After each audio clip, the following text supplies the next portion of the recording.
How's it going, everyone? Welcome to the channel. Now for today's video, I want to take a look back at Battlefield 2042. So 1 year ago today, on October 6th, 2021, the Battlefield 2042 beta was released. So I figured since it was released a year ago today, I would take a look back at the game and see just how far it's come in the course of a year. Now normally I'd do this type of video 1 year after the actual release date, which was November 12th, but let's be real here, betas aren't actually betas anymore. They're basically just demos now that are used as marketing tools leading up to the release date. And after the Battlefield 2042 beta, the developers basically didn't change anything between the beta and the actual launch. So in my eyes, this game came out exactly a year ago.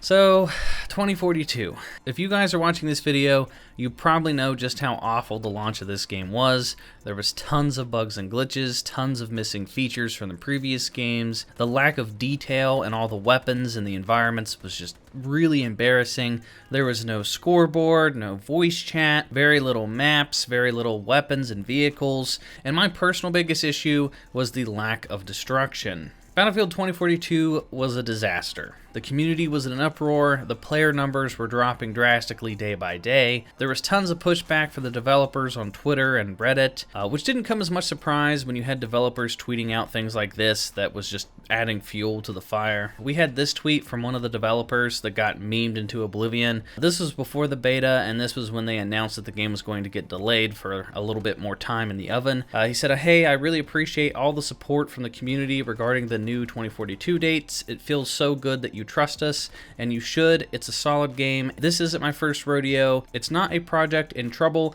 It just needs a little longer on the spin cycle. Have faith, fam." Now that was an actual tweet by one of the developers before the game was released. Like, he actually said that and believed it. And that tweet just got tons of traction. People were tearing this dude a new one. I mean, the game was a broken disaster at launch. It was a mess. And this guy tweeted this before the game came out. So yeah, that was definitely a horrible take. Then we have these since deleted tweets. This is another developer working on the game. It says, "Back to work today. Check Reddit and Twitter, and the Battlefield fans are pissed we didn't do enough updates or communication during the holiday break. Guys, we gotta rest. We have things in motion, but we have to figure out what is possible. We will address it when we are 100%. And then he continued to say, "Let us get back from break and get back to work. Love you guys, but these expectations are brutal. The things you want take time to scope, design, and execute." And of course, to no surprise, this guy got just completely memed into oblivion, and then he had to go and delete those tweets. That was right after Christmas time at the beginning of the new year, and people weren't happy. I mean, they paid full price for this game. They were promised tons of new features, and everyone had expectations based off of the previous Battlefield games, and then of course, they didn't deliver. But that was close to a year ago, so let's talk about changes. So what exactly have they done to make the game better in the course of a year? Well, so far there's only been 2 seasons this past year. Season 1 started back on June 9th, and Season 2 started on August 30th. So that was about 7 months of no content between the launch of the game and the first season. So in 7 months, you'd think that they'd have tons of content worked up to bring the player base back and make a complete comeback for the game and hit the ground running after taking such a long period of break of no content. Well, not exactly. This is modern gaming after all, and games aren't what they used to be 10 years ago. We don't get like 5 or 6 maps for $20 DLC expansion.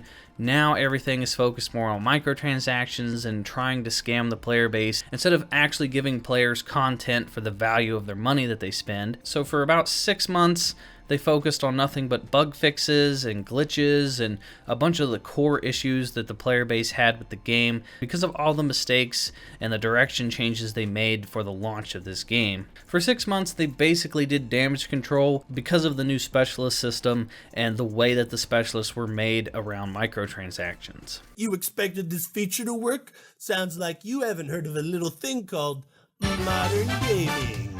It's like modern gaming kind of fucking sucks. So speaking of the specialist, players hated the new specialists because they replaced the old squad system, which is what made Battlefield Battlefield. And they swapped out the squads for this new model that was trying to cash in on skins like operators do in Call of Duty. They basically took what everybody loved about Battlefield, playing with your friends in groups of 4. One could be an assault, one could be a medic, one could be an engineer, one could be a sniper. and they got rid of that and tried to replace it with these specialists so that they could sell you skins. And it felt forced, and it was completely new, and a lot of people hated that. They made that very clear in the beta, and they went with it anyway. They doubled down on that idea, and it bit them in the ass because people don't want that. Like, if people wanted different goofy skins and stuff, like in Call of Duty or Fortnite, like, we would go play Call of Duty. There is a difference between Battlefield fans and Call of Duty fans. They're two completely different style of games, and they draw different crowds. And if you try to force Battlefield to be like Call of Duty, you're going to make a lot of the fans angry. So not only did the specialists feel like they were forced down our throats and they were only there to try to make them more money, but they were also super cringy and over the top, and they felt like they were trying to appeal to the Fortnite crowd. And when you take a serious tone game like Battlefield and everything's supposed to be war-torn, it's supposed to be futuristic, there's politics involved, you know, it's a serious type of game, and you start adding funny quips and voice lines and goofy skins to the franchise that the franchise has never had before, you tend to make your core audience pretty angry, and that's why a lot of the players were leaving the game. Time to cause some trouble, am I right? Come on. This is too easy. That was something, right? Yeah, Angel does it again.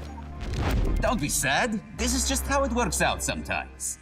So they spent half a year changing the specialists. They fixed their faces, they made them all look a little more gritty and war-torn, they removed their stupid-ass, cringy voices at the end of the rounds, they added a lot more tone-appropriate skins for the characters due to the player's request, which if you didn't know, back around like November and December, it was data mined that they were going to add a lot of goofy skins. There was going to be a Santa Claus skin and a lumberjack and some clowns and some like medieval knights and stuff that was data mined, but because there was so much pushback from the player base, that immediately got shut down. They did a complete 180. They pumped the brakes immediately, and they saw the backlash, and they decided not to go that route when it comes to cosmetics. So luckily, the backlash actually saved the game in that regard. Battlefield fans made it loud and clear they do not want another Call of Duty situation or a Fortnite where we have Santa Claus and clowns and all these goofy skins running around on the battlefield, because it takes you out of the immersion, it takes you out of the experience, and it's just, nobody wants to see a Santa Claus running around in a military setting. It's just dumb.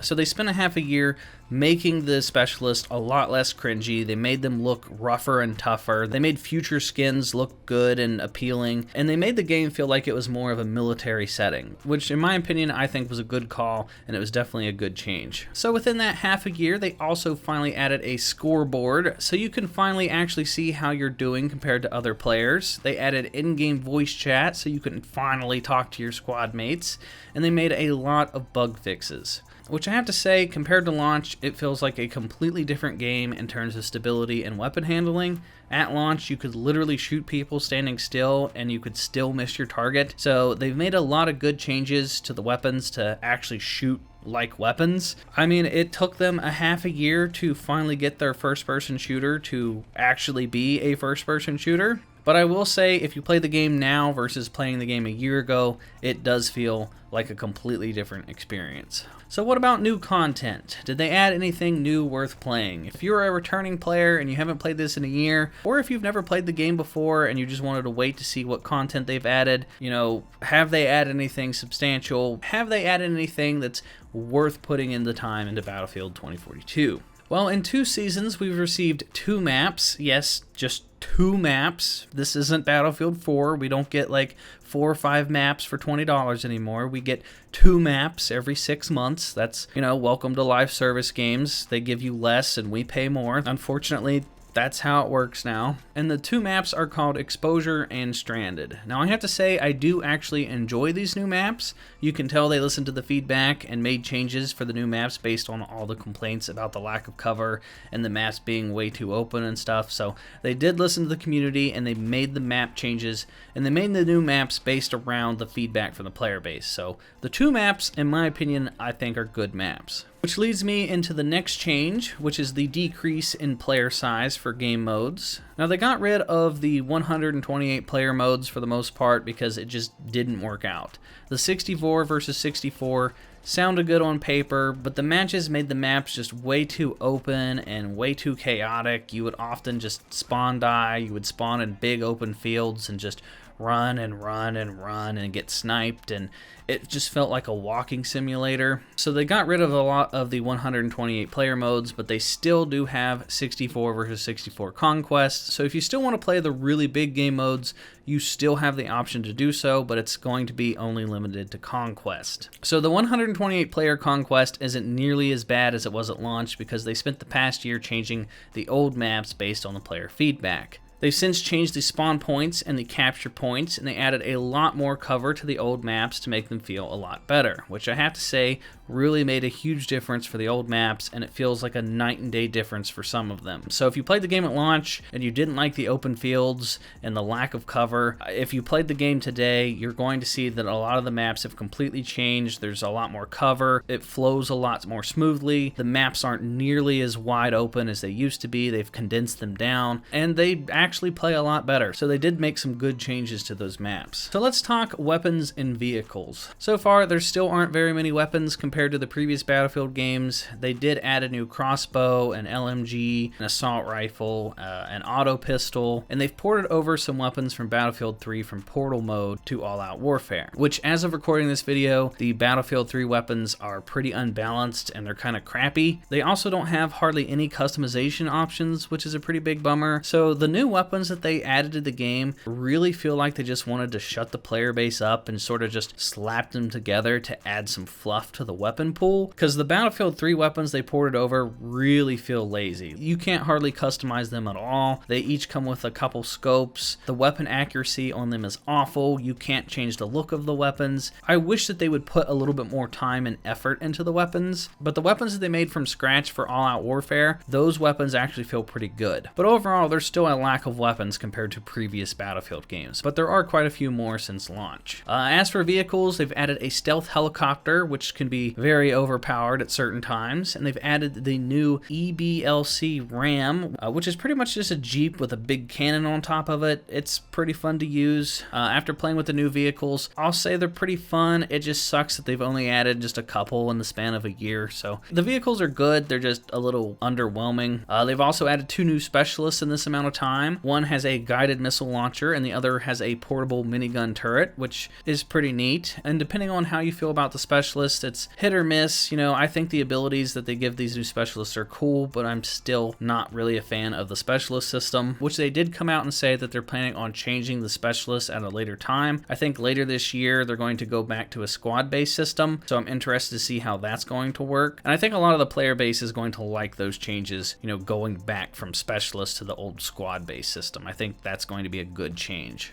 So in summary, in the course of a year, they've added a new scoreboard, they've added voice chat, they added tons of bug fixes so the game runs a lot smoother than it did a year ago. They've added tons of map changes to the old maps and game mode changes. They added 2 new maps, a couple new vehicles, and a handful of weapons, and then they did those specialist changes to the appearance and the voice lines. So that's all the changes. In my opinion, a lot of these small things do add up, and I've been playing the game recently, and it does feel a lot better than launch. I think a lot of the changes they made to the specialists, like the facial features and removing the in-screen voice lines and stuff, it did make the specialists better. They're still not good by any means, but they're better than what they were. They're not cringy anymore. Now they feel like they're actually trying to kill each other. They're not just running out into the battlefield and goofing off and killing people and then making jokes about it. So it definitely feels more nitty and gritty. The map changes are good. The weapon changes are good. All the changes they've made over the past year are good changes. It just sucks that, you know, the game launched in the state that it did, and then they had to spend an entire year fixing their mistakes. If the game would have launched in the state that the game is in right now, yes, there would still be some issues like the lack of destruction and the fact that the specialists are in the game anyway, and the fact that, you know, it's a full price game, but they still have $20 microtransactions in the store. That's a completely different issue. But if the game launched in the state that it is in today, I feel like it would have been a solid starting point, and then they could have made changes from there. The biggest issue with these live service games is that they launch just broken, and they try to push the boundaries as far as they can go with the microtransactions. They want to see the bare minimum that they can get away with and do the least amount of work to make the most amount of money. And that's what's ruining modern gaming, in my opinion. I'm so tired of EA and DICE and just all these video game companies releasing releasing these broken, half-assed games and then spending an entire year of the live service dedicated to fixing the game. It's like if the game would be launched in a good state, we could spend an entire year or two worth of live service actually improving the game from there. So overall, the game, it's still not as good as previous Battlefield games a year later. Yes, they've made good changes. The game is actually playable now. You can actually hit people with your guns and feels like a Battlefield game. It's just not a good Battlefield game. Like, the player base keeps seeing dips anytime there's new content. The player base comes up and down. You still have to play with crossplay. There's no way you can play this game without crossplay.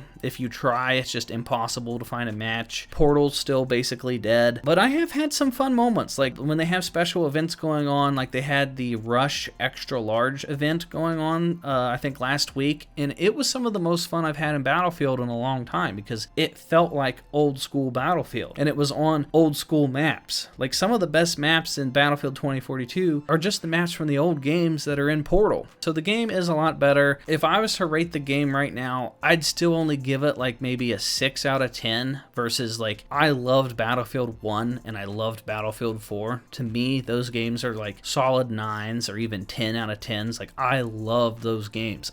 My first ever Battlefield game was Battlefield 4. And comparing Battlefield 2042 to Battlefield 4 all those years ago, it's still like embarrassing that this game was released, and even today, a year later, it's still nothing in comparison to Battlefield 4. But if you have this first-person shooter itch, or if you even have a Battlefield itch and you don't want to play Call of Duty or something, I would say this game's worth looking into if you can get it cheap for maybe like less than 20 bucks. Or if you already bought it and you want to come back and revisit the game, I think it's finally worth checking out now. Like I said, I've had some enjoyable matches the past couple weeks. I think it's definitely a better experience than it was at launch. It's just a real shame that, you know, we had to go through a whole year of fixing the game to getting it to this point. So as of right now, I'm sitting at like a 6 out of 10. I would just recommend it if you're really bored and have a Battlefield itch or something. But those are my thoughts on Battlefield 2042 1 year later. Let me know what you guys think down in the comment section down below. And that is going to do it for me, everyone,